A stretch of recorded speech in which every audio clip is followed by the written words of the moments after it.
Tagore children academy senior secondary school Surjat की online classes में आपका स्वागत है।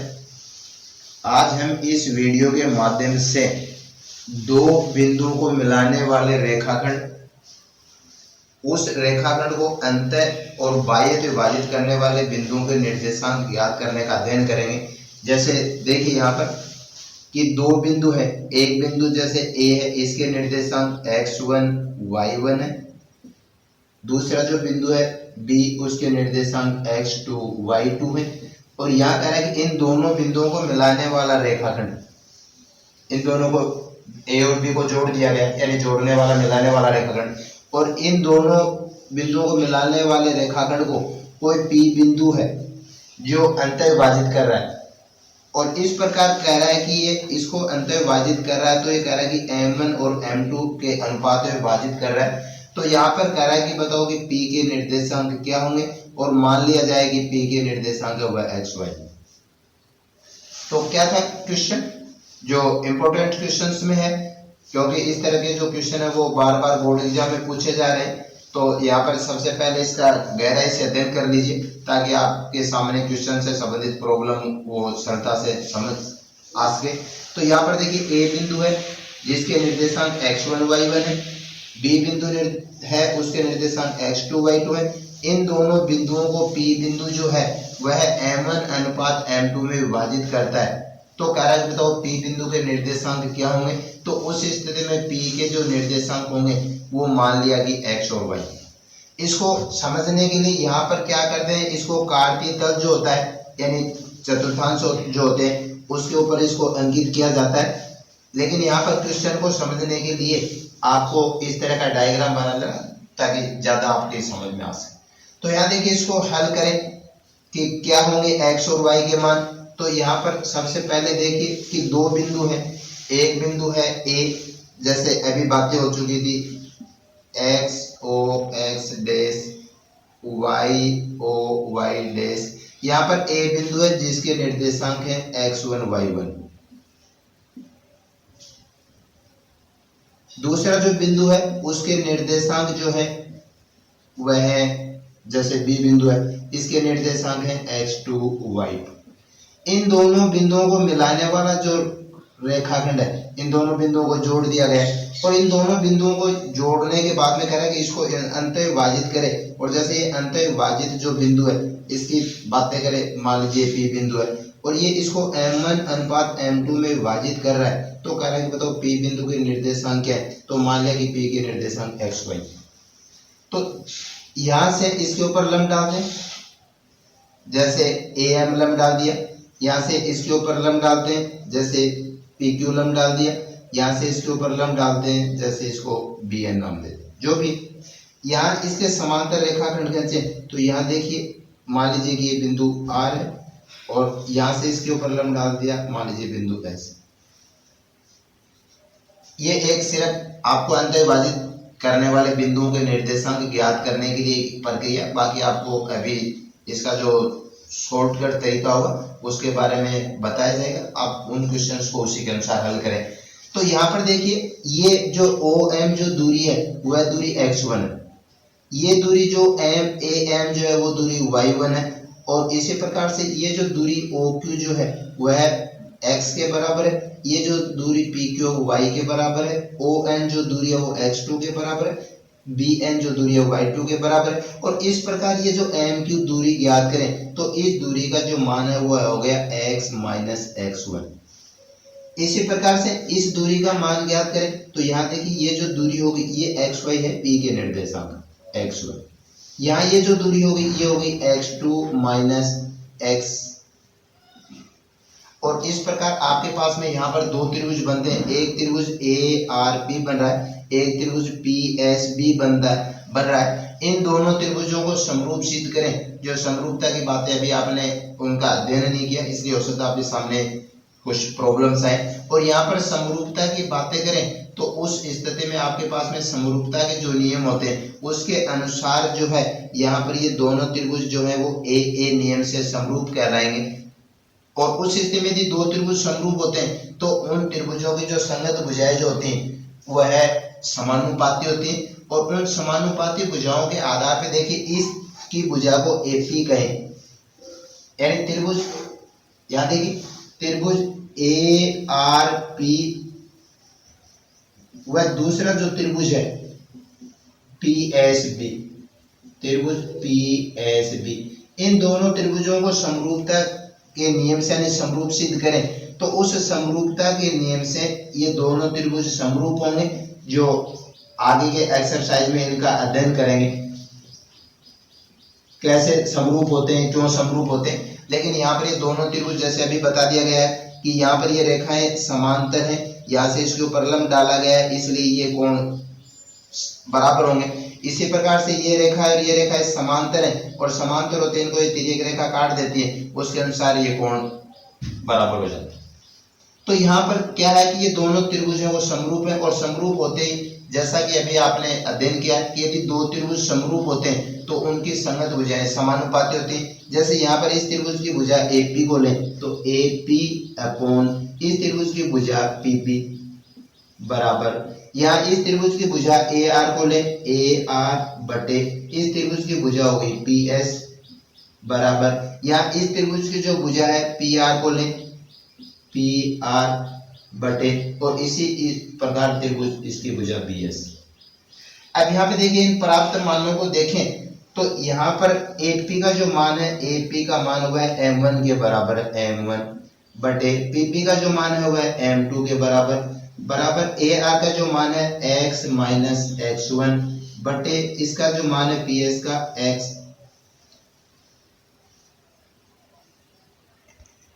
PS का जो मान है वह X2 माइनस X बराबर। इसी प्रकार से देखिए PR का जो मान निकालें तो कैसे निकलेगा PR का मान, इस दूरी में से और इस दूरी को घटा दें। तो यहाँ देखिए ये जो दूरी है वह आपके पास में y है और ये जो दूरी है आपके पास में ये y1 है, तो यहाँ पर इसका जो मान हो गया PR का मान वह मान हो गया y माइनस y1 अपॉन, और इसी प्रकार से यहाँ पर इसका मान निकालें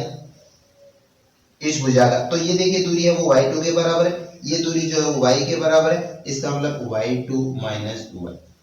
यहाँ पर इस तरह से इसको हल किया जाता है। अब देखिए यहाँ पर m1 अपॉन m2 बराबर x माइनस x1 बटे x2 माइनस x, यहाँ पर वज्र गुणा करें इनको तो मान हो गया m2x माइनस m2x1 बराबर m1x2 माइनस m1x। यहाँ पर m2x से गुणा किया गया, m2 को x1 से गुणा किया गया, m1 को x2 से गुणा किया गया, m1 को x से गुणा किया गया, m1x को इधर लें m1x प्लस m2x बराबर m2x1 का पक्षांतर इधर करें तो m1x2 प्लस m2x1 और इस प्रकार इसमें से x कॉमन निकाल लें तो m1 प्लस m2 बराबर m1x2 प्लस m2x1। x का मान ज्ञात करें तो m1x2 प्लस m2x1 बटे m1 प्लस m2। इसी प्रकार से m1 बटे m2 जो है इसको y माइनस y1 बटे y2 माइनस y1 को लेके इसको हल करें तो उस स्थिति में y का जो निर्देशांक होगा यानी y का जो मान आएगा वो y का जो मान होगा वह है आपके पास में हो गया m1 y2 plus m2 y1 upon m1 plus m। तो यहाँ देखिए आपने उस P बिंदु के निर्देशांक को x y कहा है तो x का जो मान मिला आपको, ये x का जो मान है ये हो गया m1x2 प्लस m2x1 बटे m1 प्लस m2 और इसी प्रकार से y का जो मान है वह हो गया m1y2 plus m2y1 upon m1 plus m। तो यहाँ पर देखिए सबसे इम्पोर्टेंट जो बातें हैं वो अभी आपको बता दी गई थी कि यहाँ पर यदि आपको ये कह रहा है कि कोई दो बिंदु है उनको मिलाने वाला रेखाखंड है, जैसे दो बिंदु A व B और इन दोनों बिंदुओं को मिलाने वाले रेखाखंड की बातें करें तो जैसे A के निर्देशांक x1 y1 है, B के निर्देशांक x2 y2 है, इनको मिलाने वाले रेखाखंड को कोई P बिंदु है जो m1 अनुपात m2 में विभाजित करता है तो P के निर्देशांक क्या होंगे और मान लिया कि P के निर्देशांक xy है और यदि दो बिंदुओं को मिलाने वाला रेखाखंड कोई बिंदु है वो वह अंत विभाजित कर रहा है तो इस तरह से उसका जो है वो एक कच्ची आकृति का निर्माण कर लीजिए और इसको हल करें अंत विभाजित कर रहा है तो यहाँ देखिए x का जो मान है उसके लिए फॉर्मूला हो गया m1x2 plus m2x1 upon m1 plus m2। और इसी प्रकार से y का जो निर्देशांक होगा तो y बराबर m1y2 plus m2y1 upon m1 plus m2। तो इस प्रकार से यदि दो बिंदुओं को मिलाने वाला कोई रेखाखंड है और उनको कोई अंतः विभाजित कर रहा है तो अंतः विभाजित करने वाले जो बिंदु के निर्देशांक होंगे वह निर्देशांक ये होंगे। जहां पर आप आसानी से देखिए, यहाँ पर a के निर्देशांक है वह x1 y1 के मान, b के मान है निर्देशांक x2 y2 है, p के निर्देशांक xy है और ये m1 अनुपात m2 का अर्थ है कि AP और PP का जो अनुपात है वह m1 अनुपात m2। और इसी प्रकार से आपको ये कहे कि ये P बिंदु जो है इनको बाह्य विभाजित कर रहा है, जैसे A बिंदु जो है उसके निर्देशांक x1 y1 है, B बिंदु जो है इसके निर्देशांक x2 y2 है और इन दोनों बिंदुओं को मिलाने वाले रेखाखंड को कोई कह रहा है कि P बिंदु जो है, जैसे ये P बिंदु है इसके निर्देशांक x और y मान लें और ये कह रहा है कि m1 अनुपात m2 में विभाजित कर रहा है। लेकिन यहाँ पे ध्यान रखने की बात ये है कि P बिंदु उसको किस प्रकार विभाजित कर रहा है, बाह्य विभाजित कर रहा है। तो यहाँ पर जो P बिंदु के निर्देशांक होंगे यानी x बराबर m1 x2 minus m2 x1 upon m1 minus m। तो यहाँ देखिए P बिंदु यदि इसको बाह्य विभाजित कर रहा है तो x का जो मान है m1 x2 minus m2 x1 upon m1 minus m2 और इसी प्रकार y का जो मान होगा m1 y2 minus m2 y1 upon m1 minus m2। तो यहाँ पर ध्यान रखिए कि ये जो x और y के जो निर्देशांक है वो निर्देशांक उस स्थिति में जब P बिंदु उन दोनों बिंदुओं को मिलाने वाले रेखाखंड को बाह्य विभाजित करता है और ये x और y के जो मान है P के निर्देशांक ये उस स्थिति में जब P बिंदु उसको क्या करता है, अंतः विभाजित करता है। और इसी प्रकार से देखिए यदि ये P बिंदु जो है इस AB को बराबर बराबर भागों में बांटे, यानी जिसको उस स्थिति में आप यूं कहेंगे कि A के निर्देशांक x1 y1 है, B के निर्देशांक x2 y2 है और P बिंदु जो है इसको 1:1 में विभाजित करे। 1:1 में विभाजित करने का अर्थ हुआ कि P बिंदु है AB का मध्य बिंदु है, उस स्थिति में इसके निर्देशांक होंगे यानी P बिंदु के निर्देशांक x और y के मान ये होंगे x2 प्लस x1 अपॉन 2 और इसी प्रकार से y का जो मान है y2 प्लस y1 अपॉन 2। तो यहाँ पर देखिए आपने इस वीडियो के माध्यम से आपने कुछ बातों का अध्ययन किया है कि यदि P बिंदु उसको अंतः विभाजित कर रहा है तो उस स्थिति में P बिंदु के निर्देशांक क्या होंगे। यहाँ पर यदि वो P बिंदु जो है वह उस दोनों बिंदुओं को मिलाने वाले रेखाखंड को यदि वो बाह्य विभाजित करे तो P बिंदु के निर्देशांक क्या होंगे। और यहाँ पर यदि P बिंदु जब A और B को मिलाने वाले रेखाखंड को 1:1 में विभाजित करे तो उस स्थिति में P यानी मध्य बिंदु के निर्देशांक x2 प्लस x1 बटे 2 और y2 प्लस y1 बटे 2। अब देखिए ये जो अभी आपको जो इस वीडियो के माध्यम से कुछ आपको बातें बताई गई हैं, यानी अंतः विभाजित करने वाले बिंदुओं के निर्देशांक, बाह्य विभाजित करने वाले बिंदु के निर्देशांक या फिर मध्य बिंदु के निर्देशांक। अब इनसे संबंधित समस्याओं को स्टेप वाइज हल करें। जैसे क्वेश्चन नंबर 1 में कहा गया है कि बिंदु 3, 5 और 7, 9 दो बिंदु है। देखिए यहाँ पर इसका जो कच्चा डायग्राम इस तरह से बना लिए, एक बिंदु है वह 3, 5 है, दूसरा जो बिंदु है वह 7, 9 और इन दोनों बिंदुओं को मिलाने वाला रेखाखंड, जैसे इन दोनों बिंदुओं को जोड़ दिया गया। तो मान लेते हैं कि माना A के निर्देशांक 3, 5 है, B के निर्देशांक है 7, 9 है और अब ये कह रहा है कि उस बिंदु के निर्देशांक ज्ञात करो। तो यहाँ पर देखिए उस A और B के को छोड़ते हुए आपके पास में P बिंदु है, जो कह रहा है कि P बिंदु है इसको कह रहा है कि 2:3 में विभाजित कर रहा है, यानी 2:3 में विभाजित कर रहा है। तो कह रहा है तो P बिंदु के निर्देशांक क्या है और उसी क्रम में मान लेते हैं कि P बिंदु के जो निर्देशांक है वे xy। तो यहाँ देखिए इसको सरलता से भी समझे। तो यहाँ पर P बिंदु जो है इसको A और B को मिलाने वाले रेखाखंड को अंतः विभाजित कर रहा है। यदि वह अंतः विभाजन की चर्चा नहीं करते हुए बाह्य विभाजन की बातें करे तो बाह्य विभाजन की प्रक्रिया अपना लेते हैं। लेकिन यहाँ पर आपको किसी प्रकार की बात नहीं कर रहा है या अंतः विभाजित कर रहा है तो अंतः विभाजन की प्रक्रिया, जैसे अभी इस P बिंदु के निर्देशांक ज्ञात करने के लिए x बराबर m1 x2 plus m2 x1 upon m1 plus m2। लेकिन इसको हल करने से पहले जैसे देखिए अभी इस आकृति के बारे में आपको बताया गया, इन बातों को यहाँ पर आप कहेंगे पहले कि माना ए के निर्देशांक 3, 5 है, बी बिंदु के निर्देशांक 7, 9 है, बी बिंदु के निर्देशांक एक्स वाई है जो ए बी को 2:3 में विभाजित करता है। उसके बाद में इसको हल करेंगे और इस प्रकार x बराबर देखिए m1 का जो मान है 2 गुना x2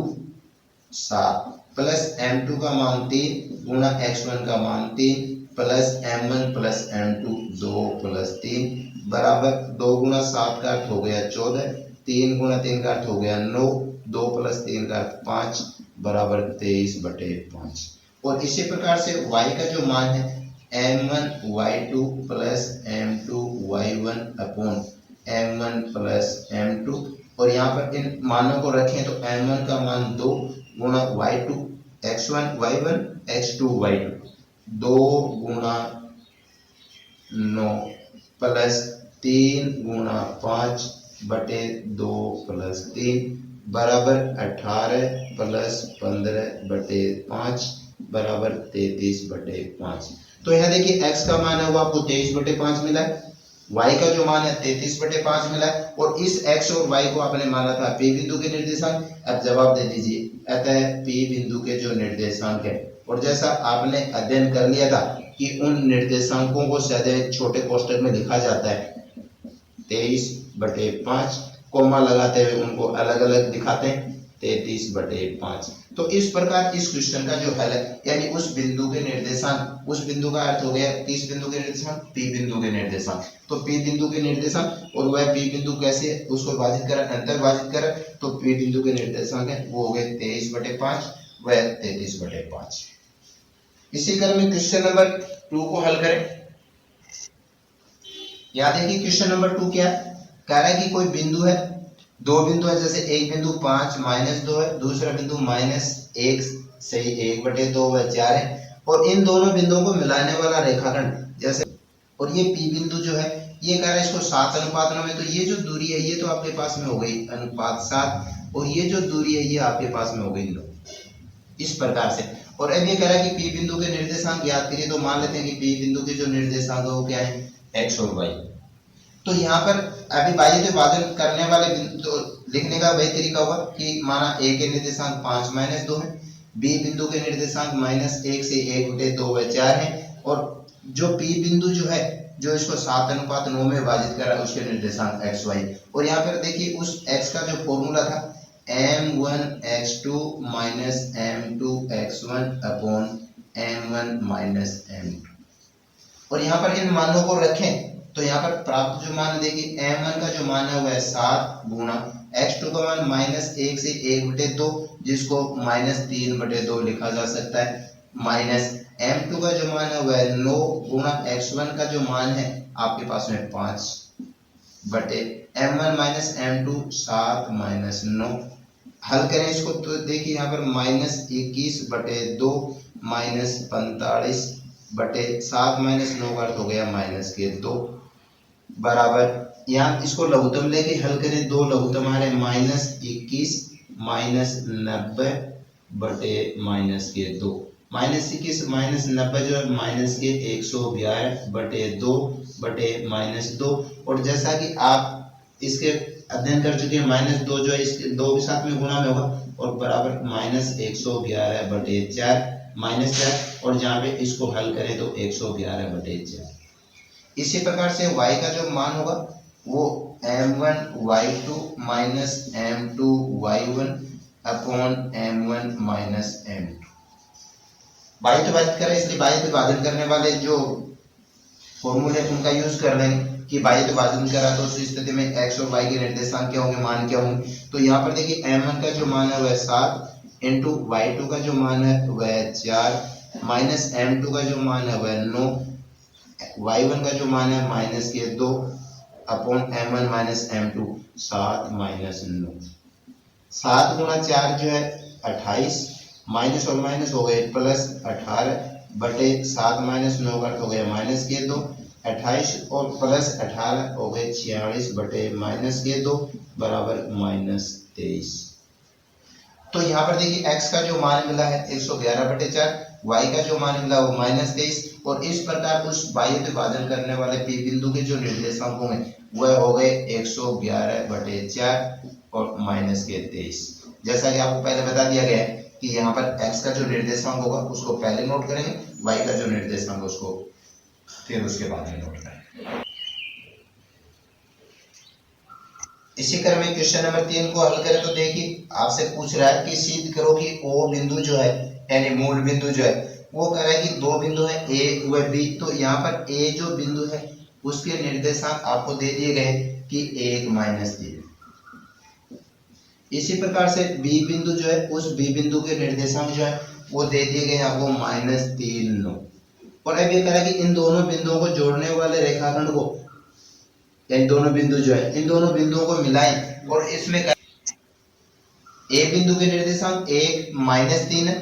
B बिंदु के निर्देशांक है -3, 9 है और इन दोनों बिंदुओं को मिलाने वाले रेखाखंड को कह रहा है कि सिद्ध करो कि मूल बिंदु जो O है वह कह रहा है कि 1:3 में विभाजित कर रहा है। तो यहाँ पर ये जो O बिंदु जो है P बिंदु की वजह आपसे कह दिया गया है कि सिद्ध करो कि O मूल बिंदु, और ये कह रहा है कि 1:3 में विभाजित करता है। तो यहाँ पर जो है O बिंदु के निर्देशांक है XY मान लें, तो यहाँ पर इसको हल करने का वही तरीका, माना A बिंदु के निर्देशांक है, B बिंदु के निर्देशांक है, O बिंदु जो है इसको A व B को मिलाने वाले रेखाखंड को 1:3 में विभाजित करा है। तो माना कि O बिंदु के निर्देशांक जो है वह XY है। अब यहाँ पर आपको ये ज्ञात करना है क्या XY जो है यानी X और Y के निर्देशांक होंगे क्या वो मूल बिंदु के निर्देशांक होंगे यानी क्या 0, 0 होंगे। तो यहाँ पर X का फॉर्मूला प्रयोग में करें m1x2 plus m2x1 upon m1 plus m2। तो यहाँ देखिए आपको अंत विभाजित करने की बात करें तो अंत विभाजन का फॉर्मूला काम में ले लिए गए m1 into x2 -3 plus m2 3 गुणा x1 1 upon m1 plus m2 1 plus 3। 1 गुणा -3 को हल करें -3, 3 गुणा 1 को हल करें +3/4 बराबर 0/4 और इसका अर्थ हो गया 0। इसी प्रकार से y को हल करें यानी y का निर्देशांक मान ज्ञात करें तो m1y2 plus m2y1 upon m1 plus m2। m1 1 गुणा y2 9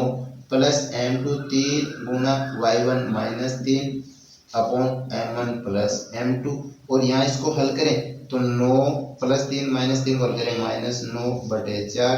9 - 9 का अर्थ हो गया 0/4 बराबर 0। तो यहाँ देखिए x और y के जो मान मिले हैं आपको वो x और y के जो निर्देशांक यानी x y के मान आए वो 0, 0 मिले। इसका मतलब होता है कि 0, 0 जो निर्देशांक होते हैं यानी यहाँ पर आपने ढूंढ लिया कि O बिंदु के जो निर्देशांक है O बिंदु के निर्देशांक वो O बिंदु के जो निर्देशांक आपको 0, 0 मिले और 0, 0 निर्देशांक होते हैं वो मूल बिंदु के होते हैं। इसका अर्थ है कि O है वो क्या है मूल बिंदु है। अतः मूल बिंदु जो है 1 - 3 व -3 9 को जोड़ने वाले रेखाखंड को 1:3 में विभाजित कर। यहाँ देखिए इसी के लिए जो बातें हैं वो ये कह दी गई हैं कि A व B बिंदु को जोड़ने वाले रेखाखंड को जैसे A बिंदु जो है 1 - 3, B बिंदु जो है वह है -3, 9 और फिर यहाँ भी कह रहा है कि इसको 1:3 में और कह रहा है कि वो y से विभाजित कर रहा है। तो यहाँ पर देखिए ये अनुपात जो है अभी बातें हो चुकी हैं, इससे छोटा है। इसका मतलब हो गया कि वह बिंदु है वो A के बाईं ओर होगा